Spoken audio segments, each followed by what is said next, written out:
प्रधान विश्व करी राखा, जो जस करई सो तस फल चाखा। समस्त संसार कर्म की गति से बंधा है। कोई भी जीव किसी भी पल अकर्मा नहीं रहता। मनुष्य के जीवन का निर्माता वो स्वयं है। जो जैसे कर्म करता है वैसा ही शुभ या अशुभ फल उसे मिलता है। महादेव भोलेनाथ, कमल योनि ब्रह्मा जी और मैं भी इस नियम में व्यवधान नहीं डाल सकते। और इस नियम के संचालन का कार्य दिया गया है 9 ग्रहों को। वे निरंतर आकाश पथ का चक्कर लगाते हुए मनुष्य के पूर्व कर्मों के अनुसार फल देते रहते हैं।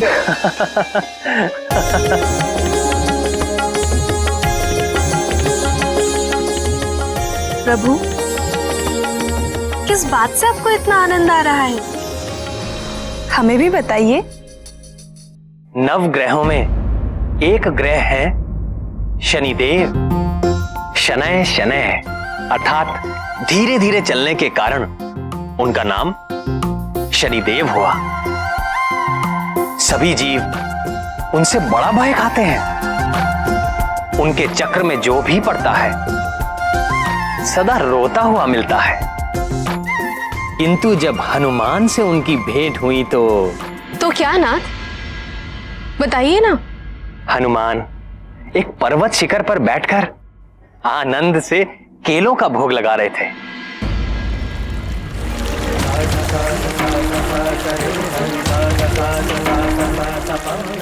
तभी एक धीर गंभीर स्वर ने उनका ध्यान भंग कर दिया।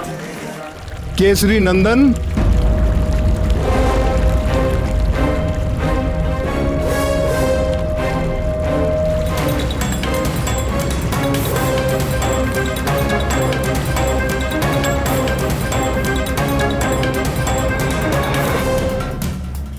मैं आपको सावधान करने आया हूं पवन पुत्र हनुमान। आज से आगामी 7.5 वर्षों तक आप पर मेरा प्रभाव काल आरंभ हो रहा है। आप सावधान हो जाएं। मैं आपके शरीर में प्रवेश करने वाला हूं। मैं आपको प्रणाम करता हूं सूर्य पुत्र शनीश्वर, किंतु आप मेरे भीतर प्रवेश नहीं कर सकेंगे। तो आपको मेरे सामर्थ्य पर संदेह है बजरंगबली? आप सब प्रकार से सामर्थ्य हैं शनीश्वर महाराज, परंतु मेरे मन में तो पहले से ही कोई रिक्त स्थान है ही नहीं। तो मैं फिर आपको स्थान कहां पे दूं? मेरे तन मन जीवन सर्वत्र में प्रभु श्री राम ही राम बसे हैं। आपको कदाचित ज्ञान नहीं है कि मेरे प्रकोप से मनुष्य तो क्या, देव और दैत्य भी नहीं बच सके हैं। 7.5 के 2.5 वर्ष मैं जीव के पैरों में रहकर उसे भटकाता हूं। 2.5 वर्ष उसकी सिर में स्थित रहकर उसकी बुद्धि भ्रष्ट करता हूं, और 2.5 वर्ष उसके मुख में प्रवेश करके उसकी सुख शांति धन संपत्ति सबका हरण करके उसे पूरा दरिद्र बनाकर छोड़ देता हूं। महाराज, मैं तो केवल उसी ज्ञान को अपने पास रखता हूं जिससे मैं अपने प्रभु के प्रेम रस में सदा लीन रह सकूं। शेष सारे ज्ञान को मैं अपने किसी काम का नहीं समझता। ऐसा है तो मेरी 7.5 का थोड़ा और ज्ञान ले लीजिए। अवश्य शनिदेव, कृपा कीजिए। जब मेरी 7.5 चलती है तो प्राणी दुख, कष्ट और असुरक्षा से बुरी तरह से घिर जाता है। रोग और व्याधि उसे जकड़ लेते हैं। कभी सर पर छत गिर पड़ती है तो कभी उसके घर में आग लग जाती है। कलह का वातावरण हो जाता है। सब ओर असफलता और पराजय ही मुख फाड़कर खड़ी हो जाती है। कलंक और आरोप लगने लगते हैं। प्राणी अपनी सोच और बुद्धि पर नियंत्रण नहीं रख पाता। मेरे अधीन होकर वो क्रोध और आवेश में आकर अपनी ही हानि कर बैठता है।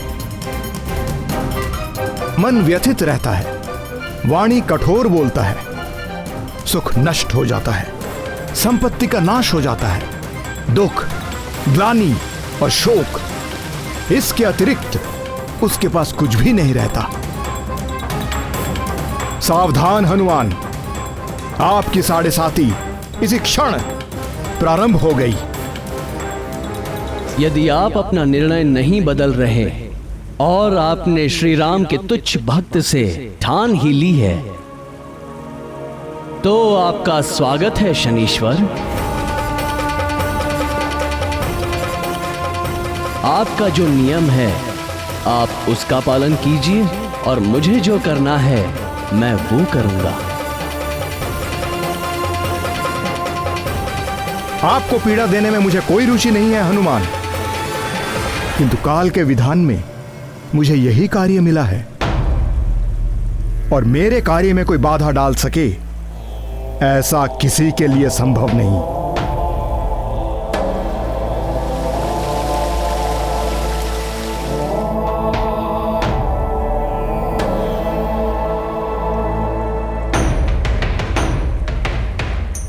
जय श्री राम, जय श्री राम, जय श्री राम, जय श्री राम, जय श्री राम, जय श्री राम।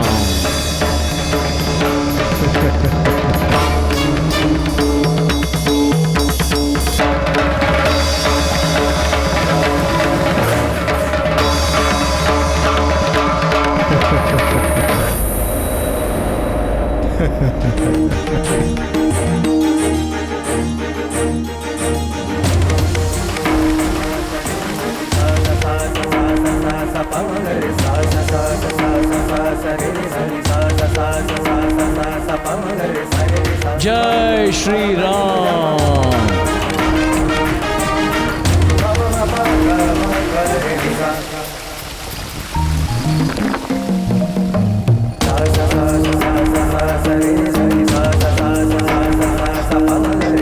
ये क्या कर रहे हैं पवन पुत्र?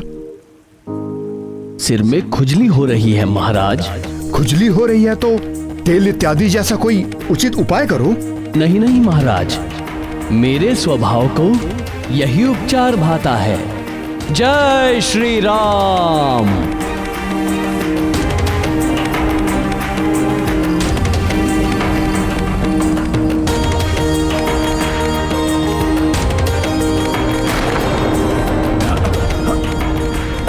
हे मारुति नंदन, इन चट्टानों के बोझ से मैं मरा जा रहा हूं, कृपया इन्हें हटाएं। क्षमा करें शनीश्वर महाराज, जैसे आप काल के विधान से विवश हैं, वैसे ही मैं अपने स्वभाव से विवश हूं। जय श्री राम।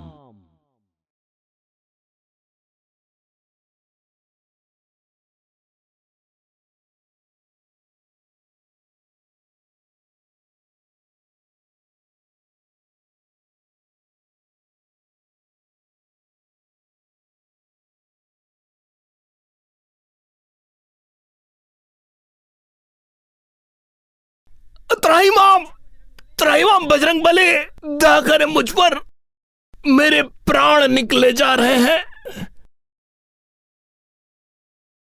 क्या कह रहे हैं महाराज? आपको तो मेरे शरीर में 7.5 वर्षों तक रहना है, अभी तो 7.5 क्षण भी नहीं हुए। अपने प्राण बचा के रखिए। नहीं नहीं महाबली, मुझे क्षमा कर दीजिए। हे राम भक्त हनुमान, मैं आपके भीतर नहीं रह सकता। नहीं रह सकते तो निकल जाइए। मैं यदि स्वयं निकल सकता तो इसी पल आपको छोड़ देता, किंतु मैं यहां फंस गया हूं। पूरा जगत मुझसे याचना करता है, मैं आपसे याचना कर रहा हूं, मुझे जाने दीजिए। मैं आपको वचन देता हूं कि आज के बाद मैं आपको कभी पीड़ित नहीं करूंगा। मुझे ही नहीं शनिदेव, आप चाहकर भी कभी भी किसी राम भक्त को पीड़ित नहीं कर सकेंगे, क्योंकि जिसके हृदय में राम का प्रभाव हो जाता है उसके ऊपर काल का प्रभाव काम नहीं करता। मैं सदा आपकी बात का स्मरण रखूंगा। हे रामदूत, कृपया आप मुझे जाने दें।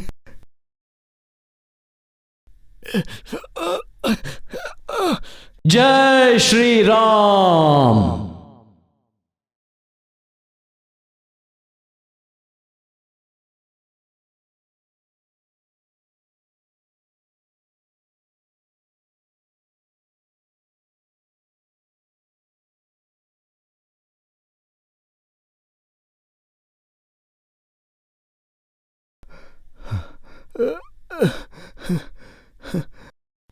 हे राम भक्त हनुमान,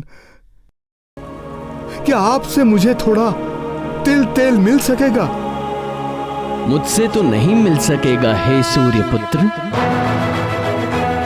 पर आज के बाद आपके दुष्ट प्रभावों से बचने के लिए भक्तगण आपको तेल चढ़ाकर ही प्रसन्न करेंगे।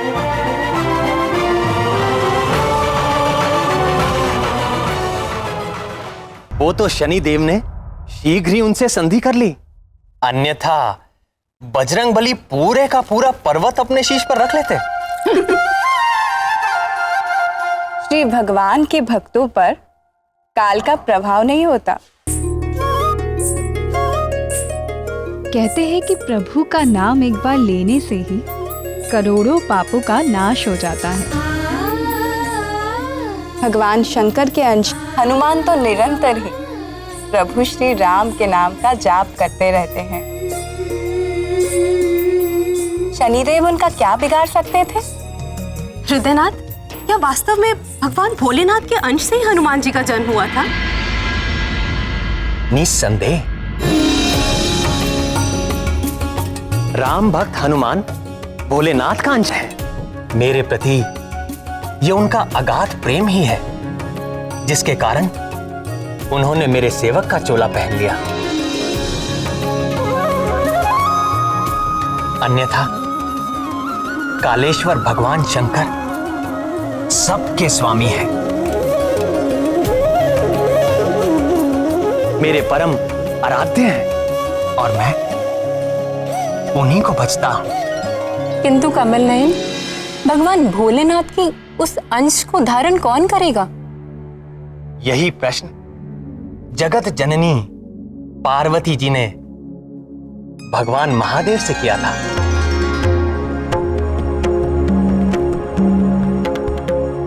अब आप ही बताइए, भोलेनाथ ने क्या उत्तर दिया था? स्वर्गलोक की एक अप्सरा है जिसका नाम है पुंजिक स्थला। स्वर्गलोक की अप्सरा? अप्सरा ने वानर को जन्म दिया, किंतु यह कैसे हुआ स्वामी? मेरी इच्छा होने पर महामाया सब कुछ संभव कर देती है।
अति सुंदर, अति सुंदर।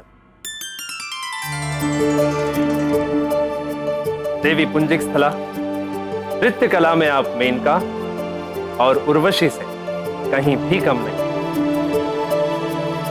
यहां बैठे सभी देवता नृत्य के पारखी हैं, किंतु कोई भी आपके नृत्य में दोष निकालने में समर्थ नहीं।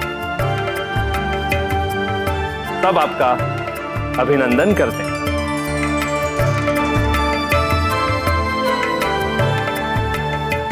उसके नृत्य के समान ही पुंजिक स्थला का चरित्र भी निर्दोष था। देवराज इंद्र का स्वर्ग भोग विलास की सीमा है, किंतु वहां रहते हुए भी वो अप्सरा भगवान शंकर की नित्य उपासक थी।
ब्रह्मा शिवो मे अस्तु सदा शिवो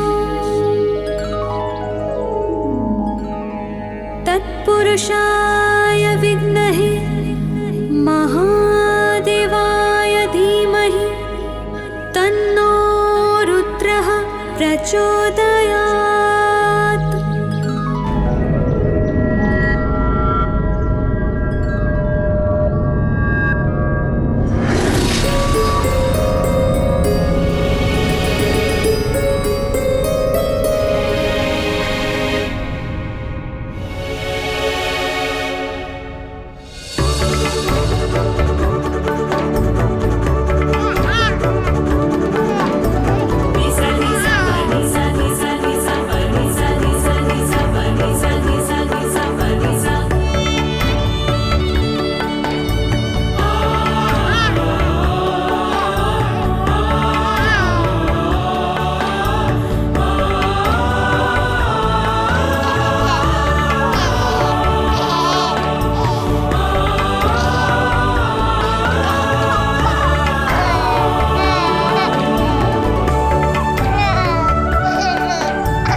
ये तो वानर का शिशु है।